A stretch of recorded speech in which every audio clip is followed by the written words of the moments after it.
नमस्कार मित्रों, desire point channel के एक नए वीडियो लेक्चर में मैं हूं अमित दुबे।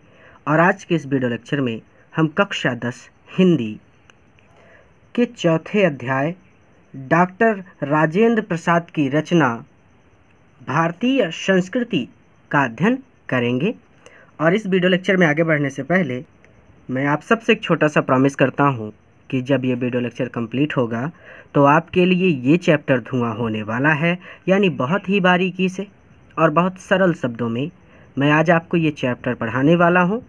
और आज के बाद ये चैप्टर आपके लिए बहुत ही ज़्यादा आसान हो जाएगा।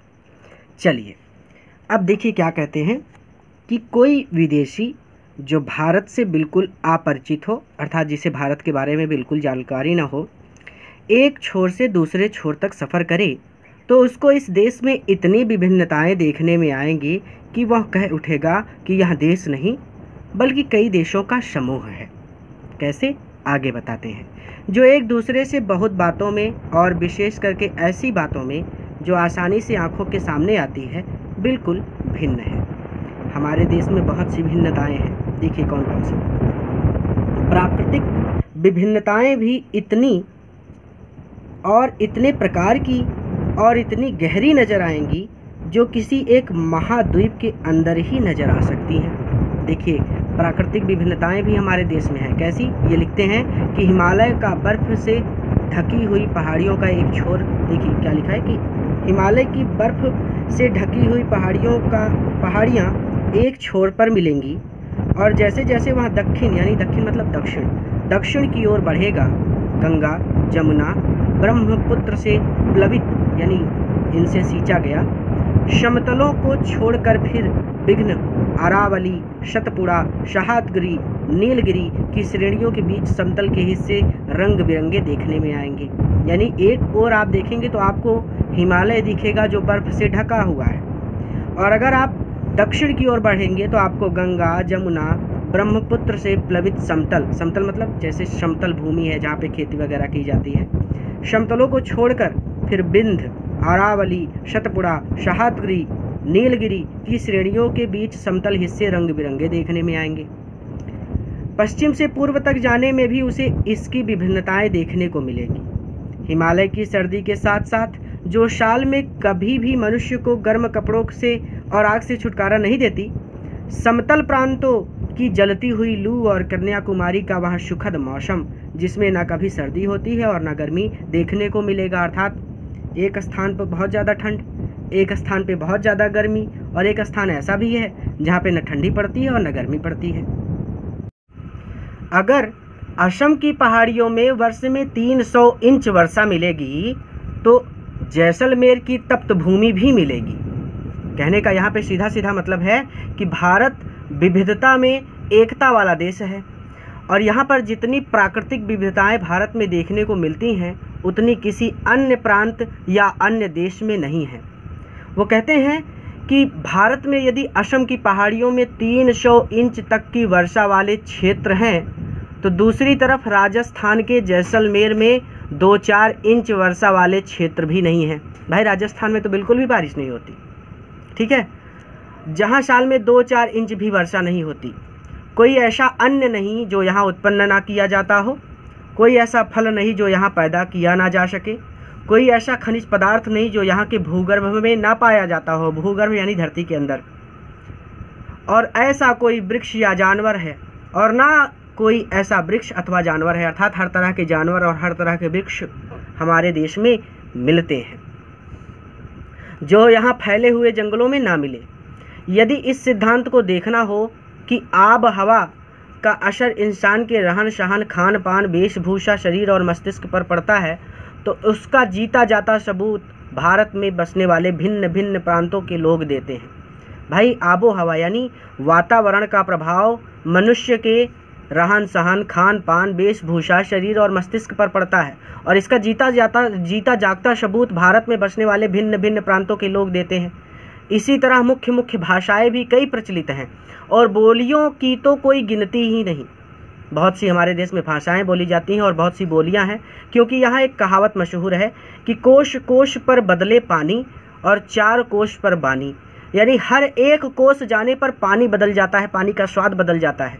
और अगर आप 4 कोस चले जाते हैं तो वाणी बदल जाती है, बात करने का तरीका बदल जाता है। कहीं पर लोग किसी तरह से बोलते हैं किसी शैली में, तो कहीं पर लोग किसी शैली में बोलते हैं। देखिए, बिहार के लोग दूसरी शैली में बोलते हैं, हमारे इलाहाबाद के लोग दूसरी शैली में बोलते हैं, बम्बई जैसा शहर है वहाँ के लोग दूसरी शैली में बोलते हैं। तो यहाँ पर ये कहावत मशहूर है कि 4 कोस जाने पर, जब आप 4 कोस यात्रा करेंगे तो वाणी बदल जाएगी और हर एक कोस पर पानी का स्वाद बदल जाएगा। एक कोस में लगभग 3.5 किलोमीटर होता है। ठीक है, चलिए। भिन्न भिन्न धर्मों के मानने वाले भी जो सारी दुनिया के सभी देशों में बसे हुए हैं, यहाँ भी थोड़ी बहुत संख्या में पाए जाते हैं। भाई, हमारे देश में हिंदू, मुस्लिम, सिख, ईसाई सब हैं ना। और जिस तरह यहाँ की बोलियों की गिनती आसान नहीं, उसी तरह यहाँ भिन्न भिन्न धर्मों के संप्रदायों की भी गिनती आसान नहीं। इन विभिन्नताओं को देखकर अगर अपरिचित मतलब जो जानता ना हो, आदमी घबरा कर कह उठे कि यह एक देश नहीं अनेक देशों का समूह है, यह एक जाति नहीं अनेक जातियों का समूह है, तो इसमें आश्चर्य की बात नहीं। क्योंकि ऊपर से देखने वाले को जो गहराई में नहीं जाता, विभिन्नता ही देखने में आएगी। पर विचार करके देखा जाए तो इन विभिन्नताओं की तह में एक ऐसी समता और एकता फैली हुई है जो अन्य विभिन्नताओं को ठीक उसी तरह पिरो लेती है और पिरोकर एक सुंदर समूह बना देती है। जैसे रेशमी धागा भिन्न भिन्न प्रकार की और विभिन्न रंग की सुंदर मड़ियों अथवा फूलों को पिरोकर एक सुंदर हार तैयार कर देता है। भाई, हमारे यहाँ पे कहावत है ना कि अनेकता में भी एकता है, यानी हम लोग हिंदू, मुस्लिम, सिख, ईसाई हैं, लेकिन इससे भी पहले हम भारतीय हैं और इसीलिए हम एक हैं। ऊपर से देखने पर तो आपको लगेगा कि ये हिंदू है, ये मुस्लिम है, ये सिख है, ये ईसाई है, लेकिन जब आप गहराई में जाएंगे तो वही मुस्लिम कहेगा कि मैं भारतीय हूँ, वही हिंदू कहेगा कि मैं भारतीय हूँ, वही ईसाई कहेगा कि मैं भारतीय हूँ, वही सिख कहेगा कि मैं भारतीय हूँ। यानी ऊपर से तो अलग हैं, लेकिन जब आप गहराई में जाते हैं तो सब भारतीय हैं, सब भारत के निवासी हैं और सबकी भारत माता प्रिय है सबको। ठीक है, वैसे ही जैसे धागा पिरो देता है सबको, वैसे ही भारत ने सबको पिरो कर रखा हुआ है। ठीक है, चलिए। जिसकी प्रत्येक मणि या फूल दूसरों से ना तो अलग है और ना हो सकता है, अर्थात हम लोग एक दूसरे के बिना नहीं रह सकते। जैसे वो हार है, उस हार से ना तो कोई मणि अलग हो सकती है और ना ही वो धागा उसे होने देगा, उसी तरह से हम लोग भी एक हैं। और केवल अपनी ही सुंदरता से लोगों को मोहता नहीं, बल्कि दूसरों की सुंदरता से वह स्वयं सुशोभित होता है और इसी तरह अपनी सुंदरता से दूसरों को भी सुशोभित करता है। भाई, कोई हार पहन ले तो वो अगर सुंदर है तो उसकी सुंदरता में 4 चांद लग जाए। तो हार जो है वो दूसरों की सुंदरता से भी सुशोभित होता है, अर्थात वो दूसरों की सुंदरता से जलता नहीं है, बल्कि उनकी सुंदरता के साथ अपनी सुंदरता को मिलाकर सुंदरता को और बढ़ा देता है। ठीक है, यह केवल एक काव्य की भावना नहीं, बल्कि एक ऐतिहासिक सत्य है जो हजारों वर्षों से अलग अलग अस्तित्व रखते हुए अनेकानेक जलप्रपातों और प्रवाहों का संगम स्थल बनकर एक प्रकांड और प्रगाढ़ समुद्र के रूप में भारत में व्याप्त है। देखिए, जलप्रपात का मतलब होता है झरना और प्रवाहों का संगम स्थल बनकर एक प्रकांड और प्रगाढ़। प्रकांड का मतलब होता है बहुत बड़ा, प्रगाढ़ का मतलब होता है गहरा। समुद्र के रूप में भारत में व्याप्त है, जिसे भारतीय संस्कृति का नाम दे सकते हैं। इन अलग अलग नदियों के उद्गम भिन्न भिन्न हो सकते हैं और रहे हैं, यानी उद्गम का मतलब निकलने का स्थान। गंगा कहीं और से निकलती है, यमुना कहीं और से निकलती है, तो इन नदियों के उद्गम अलग अलग हो सकते हैं और रहे भी हैं, वास्तविकता है। इनकी धाराएं भी अलग अलग बह रही हैं और प्रदेश के अनुसार भिन्न भिन्न प्रकार के अन्न और फल फूल पैदा करती रही हैं, पर सब में एक ही शुद्ध, सुंदर, स्वस्थ और शीतल जल बहता रहा है, जो उद्गम और संगम में एक ही हो जाता है। उद्गम का मतलब निकलने का स्थान, संगम मतलब जब सब मिलते हैं। ठीक है, तो कहने का मतलब अलग अलग उद्गम से निकली हुई अलग अलग नदियां हैं, अलग अलग लोग हैं इस देश में, लेकिन अनेकता में भी एकता की भावना है हमारे यहाँ। इसे ऐसे भी समझ सकते हैं कि जिस प्रकार विभिन्न नदियों और जलप्रपातों का प्रवाह क्षेत्र और उद्गम स्थलों की स्थिति अलग अलग होती है, परंतु उनका जल दूर दूर से आकर समुद्र में समा जाता है। उसी तरह से भारत देश में भी अलग अलग विचारधाराओं और धर्मों जातियों के लोग नदी व झरने की भांति हजारों वर्षों से आकर मिले हैं, जिससे एक विस्तृत समुद्र के समान ही गहन भारतीय संस्कृति का निर्माण हुआ है।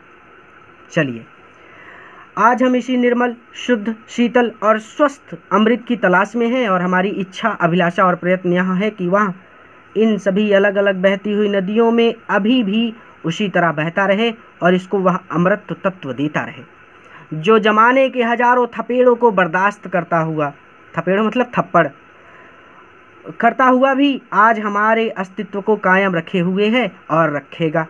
जैसा कि हमारे कवि इकबाल कह गए हैं। क्या कहा है? एक बात और ध्यान दीजिए, जैसे यहाँ पे एक वर्ड आया था थपेड़े, कहाँ गया?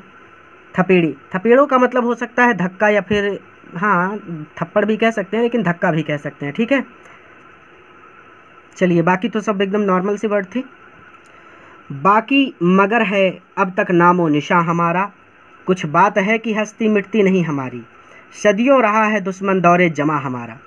यहाँ पर क्या लिखा है, कितना सुंदर लिखा है कि डॉक्टर राजेंद्र प्रसाद जी कह रहे हैं हमसे कि कवि इकबाल ने कहा है कि सदियों रहा है दुश्मन दौरे जमा हमारा, कि भारतीय संस्कृति पर ना जाने कितनी बार बाहरी आक्रमण किए गए हैं।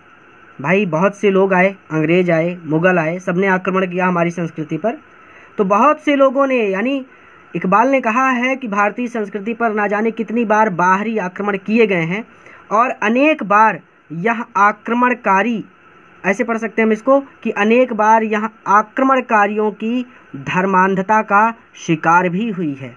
जो आता था वो अपना धर्म अप्लाई करता था यहाँ पे, तो ये उनकी धर्मांधता का शिकार भी हुई है। लेकिन बाकी मगर है अब तक नामो निशा हमारा।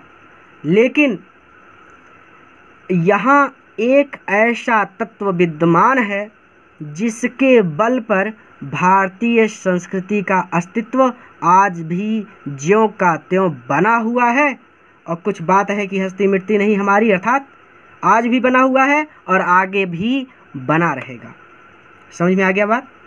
तो सदियों रहा है दुश्मन दौरे जमा हमारा, इसका सीधा सीधा मतलब कि भारतीय संस्कृति पर अनेक बार बाहरी आक्रमण हुए हैं और ये अनेक बार आक्रमणकारियों की धर्मांधता का शिकार भी हुई है।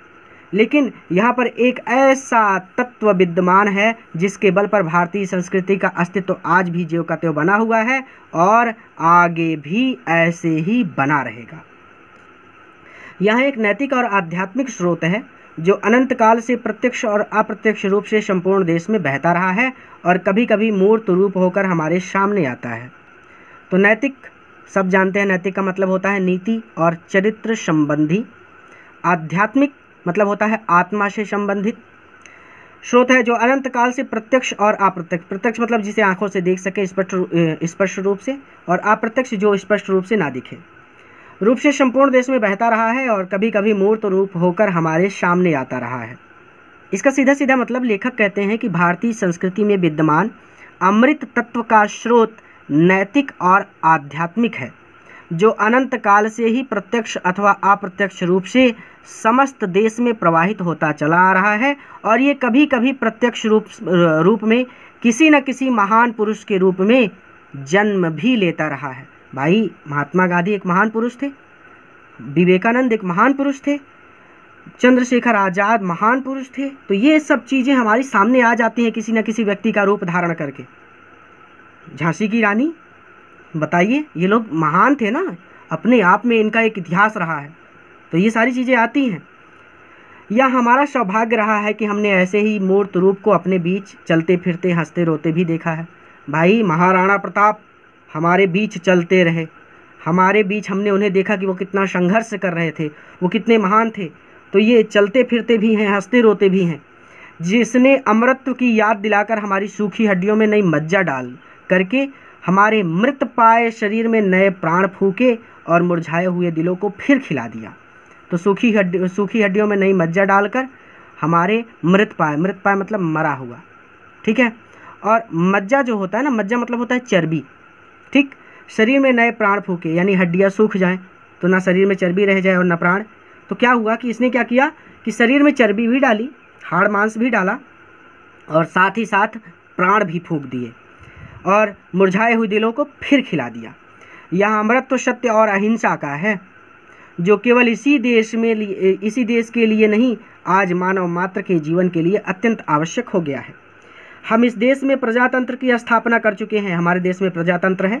हम हर 5 साल में एक नेता चुनते हैं, स्थापना कर चुके हैं, जिसका अर्थ है व्यक्ति की पूर्ण स्वतंत्रता, यानी आप स्वतंत्र हैं, आप जिसको चाहे वोट दे सकते हैं, जिसमें वह अपना पूरा विकास कर सके और साथ ही सामूहिक और सामाजिक एकता भी।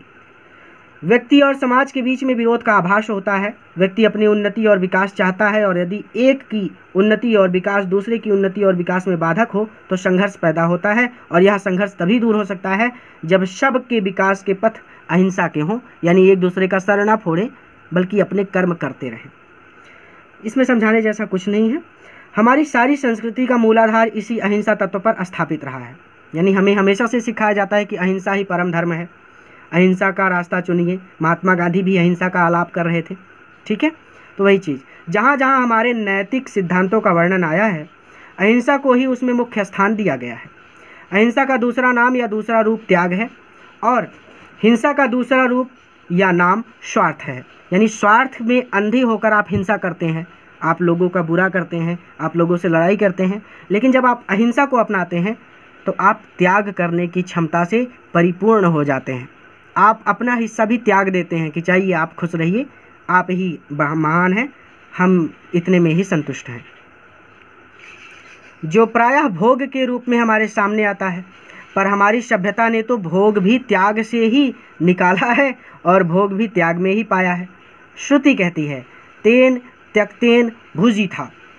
इसी के द्वारा हम व्यक्ति के बीच का विरोध, व्यक्ति और समाज के बीच का विरोध, समाज और समाज के बीच का विरोध, देश और देश के बीच के विरोध को मिटाना चाहते हैं। अब ये श्रुति कहती है, श्रुति का मतलब यहाँ पे है कि उपनिषद में भी कहा गया है कि तेन त्यक्तेन भुजि था। इसका मतलब जो संसार है ना, संसार का भोग त्याग की भावना से करो। तो इस श्लोक का मतलब सीधा सीधा समझ में आ गया कि संसार का भोग त्याग की भावना से करो। किसी भी चीज़ को त्यागने की क्षमता आप में होनी चाहिए। और भिन्न भिन्न यहाँ पे हो गया था कि देश इसी के द्वारा बीच बीच चाहते हैं, ठीक है। हमारी सारी नैतिक चेतना इसी तत्व से ओतप्रोत है। हमारी सारी नैतिक चेतना इसी तत्व से ओतप्रोत है। ओतप्रोत का मतलब सीधा सीधा सनी हुई है, ठीक है। इसीलिए हमने भिन्न भिन्न विचारधाराओं को स्वच्छता पूर्वक अपने अपने रास्ते बहने दिया। भिन्न भिन्न धर्मों और संप्रदायों को स्वतंत्रता पूर्वक पनपने और भिन्न भिन्न भाषाओं को विकसित और प्रस्फुटित होने दिया। भिन्न भिन्न देशों के लोगों को अपने में अभिन्न भाव से मिल जाने दिया। अनेक देशों के लोग आकर भारत में बस गए।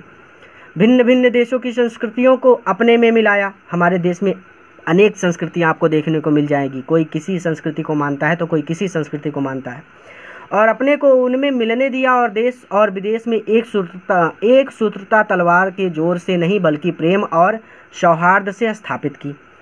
दूसरे के हाथों और पैरों पर, घर और संपत्ति पर जबरदस्ती कब्जा नहीं किया। उनके हृदयों को जीता और इसी वजह से प्रभुत्व, जो चरित्र और चेतना का प्रभुत्व है, आज भी बहुत अंशों में कायम है, जब हम स्वयं उस चेतना को बहुत अंशों में भूल गए हैं और भूलते जा रहे हैं। देखिए, स्वच्छता पूर्वक, इसका सीधा सीधा मतलब हो जाएगा कि स्वतंत्रता पूर्वक। और हाँ, कुछ वर्ड आए जिनका मतलब आप समझिए। प्रस्फुटित, प्रस्फुटित का मतलब होता है खिला हुआ या फिर विकसित। सौहार्द, सौहार्द का मतलब होता है सद्भाव। और प्रभुत्व का मतलब होता है अधिकार, ठीक है। चलिए, वैज्ञानिक और औद्योगिक विकास के उद्दंड परिणामों से अपने को सुरक्षित रखकर हम उनका उपयोग अपनी रीति से किस प्रकार करें, इस बारे में 2 बातों का हमें बराबर ध्यान रखना है। पहली बात तो यह कि हर प्रकार की प्रकृतिजन्य और मानवकृत विपदाओं के पड़ने पर भी हम लोगों की सृजनात्मक शक्ति कम नहीं होनी चाहिए। चाहे प्रकृति किसी आपदा का जन्म करे या फिर कोई मानव किसी आपदा को जन्म दे, किसी भी तरह से विपदा आए हमारे जीवन में, किसी भी तरह से आपदा आए, इनके पढ़ने पर भी हम लोगों की सृजनात्मक शक्ति कम नहीं होनी चाहिए। जो हमारी सृजन करने की शक्ति है, जो हमारी निर्माण करने की शक्ति है, वो कम नहीं होनी चाहिए। और हम लोगों की सृजन कम नहीं हुई। अच्छा, यहाँ पे कम नहीं हुई लिखा है। हमारे देश में साम्राज्य बने और मिटे, विभिन्न संप्रदायों का उत्थान पतन हुआ, हम विदेशियों के आक्रांत और पदादलित हुए, यानी विदेशियों ने हमको डराया और अपने पैरों तले रौंदा, मतलब हमारा शोषण किया। पर हम प्रकृति और मानवों ने अनेक बार मुसीबतों के पहाड़ ढा दिए मतलब गिरा दिए, पर फिर भी हम लोग बने रहे, हमारी संस्कृति बनी रही और हमारा जीवन एवं सृजनात्मक शक्ति बनी रही। हम अपने दुर्दिनों यानी बुरे दिनों में भी ऐसे मनुष्यों और कर्मयोगियों को पैदा कर सके जो संसार के इतिहास में के किसी युग में अत्यंत उच्च आसन के अधिकारी होते। भाई, अगर जो हमारे यहाँ पे अंग्रेज़ों का जब शासन था, तो भगत सिंह जैसे लोग, चंद्रशेखर आज़ाद जैसे लोग, ये सब लोग उसी समय में तो उत्पन्न हुए, उसी समय में सामने आए। स्वामी विवेकानंद अगर आज वो जीवित होते तो आज आप कल्पना नहीं कर सकते वो व्यक्ति कैसा व्यक्ति था। वो बहुत महान थे। तो अगर वो आज होते तो आज किसी ऊंचे पद पर होते और देश का नेतृत्व कर रहे होते। अपनी दासता के दिनों में हमने गांधी जैसे कर्मठ धर्मनिष्ठ क्रांतिकारी को, रविंद्र जैसे मानसी कवि को और अरविंद तथा रमण महर्षि जैसे योगियों को पैदा किया। ये नाम है अरविंद और रमण। और उन्हीं दिनों में हमने ऐसे अनेक उद्भट विद्वान और वैज्ञानिक पैदा किए जिनका संसार सिक्का मानता है। देखिए, मानसी का मतलब हो जाएगा, आप ऐसे पढ़ सकते हैं, मानसी का मतलब बुद्धिमान, और उद्भट का मतलब होता है उत्तेजित।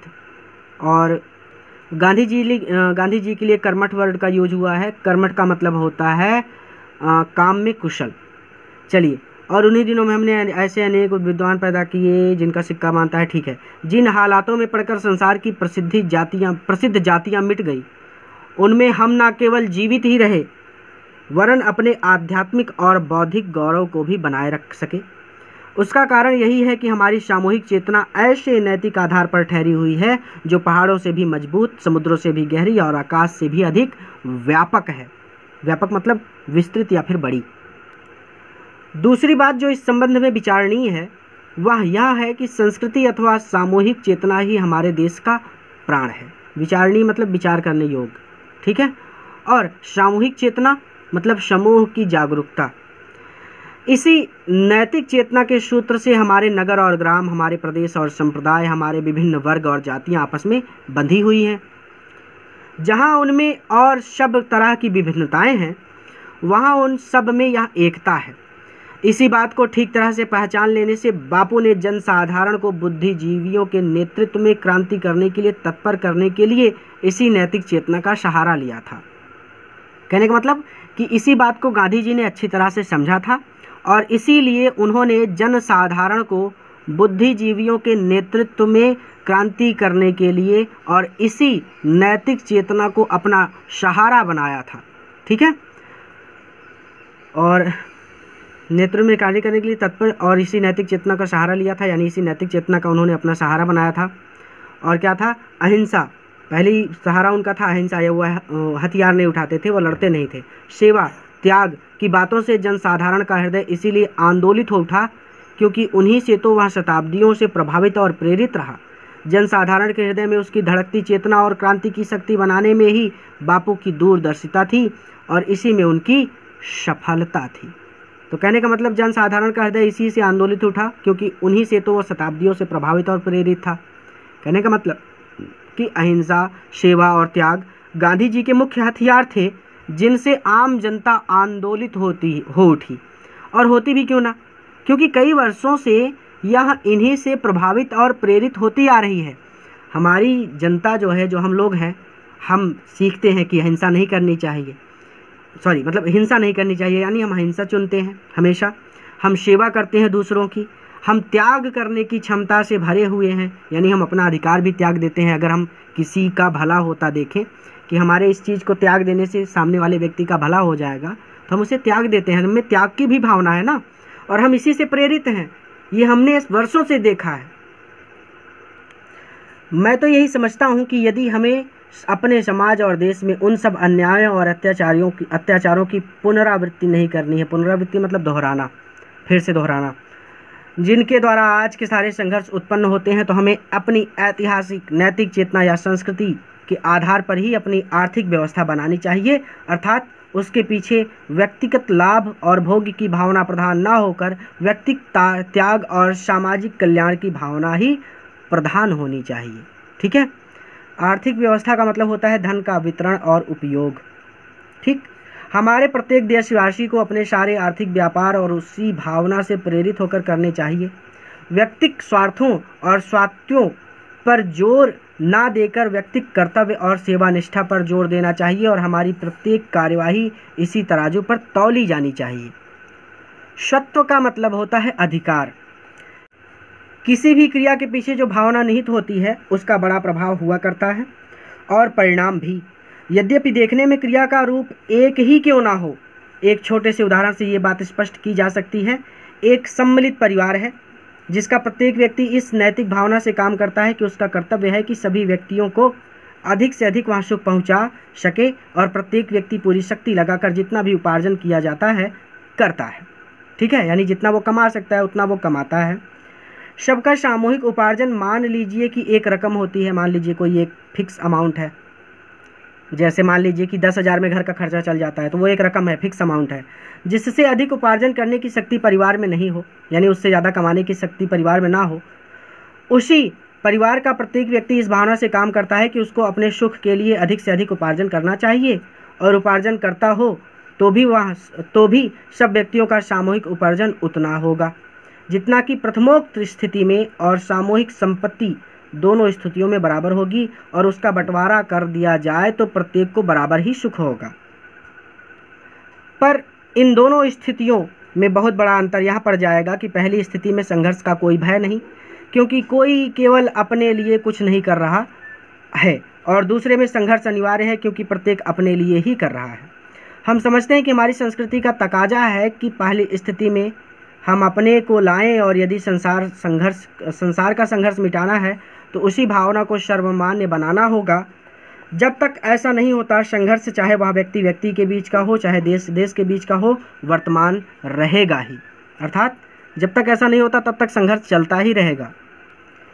आज विज्ञान मनुष्य के हाथों में अद्भुत और अतुल शक्ति दे रहा है। अद्भुत मतलब आश्चर्यजनक, अतुल मतलब जिसकी तुलना ना हो सके, जिसका उपयोग एक व्यक्ति और समूह के उत्कर्ष और दूसरे व्यक्ति और समूह के गिराने में होता ही रहेगा।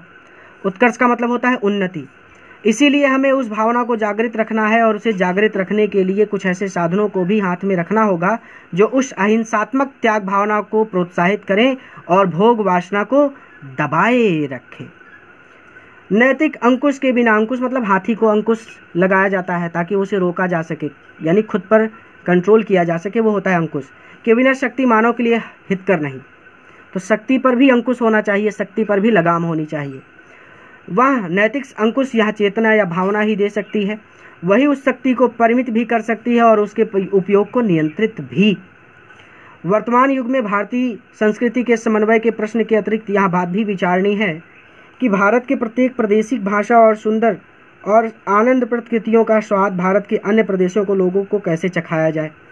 मैं समझता हूँ कि इस बारे में दो बातें विचारनी हैं। क्या इस संबंध में यह उचित नहीं होगा कि प्रत्येक भाषा की साहित्यिक संस्थाएं और उस भाषा की कृतियों को संघ लिपि अर्थात देवनागरी में छपवाने का आयोजन करें। मुझे विश्वास है कि कम से कम जहाँ तक उत्तर की भाषाओं का संबंध है, यदि वे सब अपनी कृतियों को देवनागरी में छपवाने लगे तो उनका स्वाद लगभग सारे उत्तर भारत के लोग आसानी से ले सकेंगे। यानी एक भाषा का चुनाव किया जाए और सारी चीज़ें उसी भाषा में छपवाई जाएं। देवनागरी विश्वास उत्तर भाषाओं के संबंध है, यदि वे अपनी कृतियों को देव छपवाने ले सकेंगे। यहाँ तक हो गया था, क्योंकि इन सब भाषाओं में इतनी साम्य है कि एक भाषा का अच्छा ज्ञाता दूसरी भाषाओं की कृतियों को स्वल्प परिश्रम से समझ जाएगा। स्वल्प परिश्रम मतलब खुद के परिश्रम से, यानी किसी भी चीज़ को समझने में इंसान को दिक्कत नहीं होगी। ठीक है। आगे वो कहते हैं कि दूसरी बात यह है, ऐसी संस्था की स्थापना की जाए जो इन सब भाषाओं में आदान प्रदान का सिलसिला अनुवाद द्वारा आरंभ करे। यानी अनुवाद हो, किसी भी भाषा में कोई बात लिखी है तो कोई एक ऐसी संस्था होनी चाहिए जो उस भाषा को दूसरी भाषा में अनुवाद करके छाप सके, ताकि पूरे देश के लोग उन चीज़ों को पढ़ सके, समझ सके और उनका आनंद उठा सके। यदि सब भारतीय भाषाओं का प्रतिनिधित्व करने वाला सांस्कृतिक संगम स्थापित हो जाता है तो इस बारे में बड़ी सहूलियत होगी। साथ ही साथ वह संगम साहित्यों को प्रोत्साहन भी प्रदान कर सकेगा और अच्छे साहित्य के स्तर के निर्धारण और सृजन करने में भी पर्याप्त अच्छा कार्य कर सकेगा। साहित्य संस्कृति का एक व्यक्त रूप है। उसके दूसरे रूप गान, नृत्य, चित्रकला, वास्तुकला, मूर्तिकला इत्यादि में देखने जाते हैं। साहित्य जो है वो मूल रूप है, एक तरह से एक सूत्रता साहित्य संस्कृति का एक व्यक्त रूप है। ठीक है, और आगे वो कहते हैं कि देखे जाते हैं भारत अपनी एक सूत्रता इन सब कलाओं द्वारा प्रदर्शित करता आया है।